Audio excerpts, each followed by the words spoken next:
गांव रिठौरी के हरिओम पंडित जी का बच्चा बहुत बीमार है और वो खुद भी डॉक्टर हैं और डॉक्टर की सलाह से दवा करा रहे हैं, पर लेकिन बच्चा ठीक नहीं हुआ। उनकी 80 साल की बूढ़ी माता कह रही हैं कि हरिओम, मैंने बाबा को नाम बहुत सुनो है कि कहूँ जा दुनिया में बाबू को भगत रहते हुए और बा को नाम बाला दास है, बिना तू ढूंढ ले तो त्यो लाला ठीक है जागो। बान की मैयो बिने कहाँ ढूंढेंगो, जे तो रमता जोगिए जान कहाँ रम रहे होंगे। इतने में उनने 75 लगाई कि बाबा बाबा की किस किस से जानकारी है। उनने देखा रविंद्र उनका चेला है, उनके घर बाबा जरूर आता हो न कर सकी बात। उस टाइम बीरई चौड़ाए पे हम भी पहुंच गए। जे बाबू महाराज करवाए रहे सब खेलन ने, बीरई चौड़ाए पे जाकर के उस बूढ़ी माता ने, कम से कम 80 वर्ष की उम्र है, हाथ कांप रहे हैं और माता रोने लगी हैं। तो हमने समझा, हमने नहीं पता था कि इसका बच्चा कोई बीमार है। हम सोचने लगे, हे मैया तुम क्यों रो रही हैं, तुम चुप हो जाओ, आप बैठ जाओ।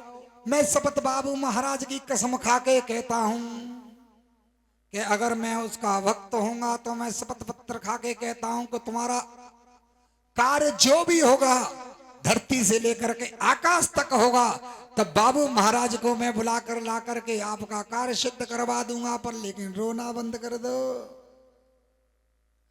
और तुम घर पे चली जाओ। आज शाम को हम तुम्हारा घर जहां पे भी होगा हम तुरंत ढूंढ लेंगे और तुम्हारे घर पहुंच जाएंगे। हमारे लिए भोजन की व्यवस्था की जाए। तब तक हरिओम पंडित जी अपने बच्चा को लेकर बीरई चौड़ाए पे आ गए। बच्चा को चरणों में लिटा दिया और फूट फूट के रोने लगे कि महाराज, हमने सोचा जो बाबू के शरण आता है शायद पलक झपकने में तो समय लग सकता है, पर बीमारी गायब होने में समय नहीं लगता है। तो बाबू महाराज की कृपा है कि इसके अंदर इतना भाव दिया है। बाबू महाराज के वहीं से हमने नाम लिया, वनखंडेश्वर धाम को याद किया कि प्रभु आज अटकना अटक गई है, अब तुम जल्दी से कहीं हो ताते आ जियो और यह बच्चा ठीक कर दियो। वो बालक ठीक हो गया।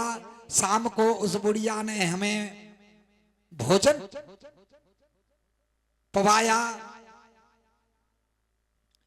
उस गांव रिठौरी में चौतरफा लीला फैल गई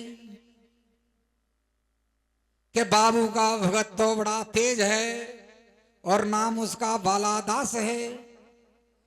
बाबू महाराज की नाम सुन करके रिठौरी के कम से कम 18-20 आदमी पैदल चलने लगे कि अब तो हमें वनखंडेश्वर धाम जाना है और बालादास बाबा से मिलके आना है और पार्वती में नहाना है।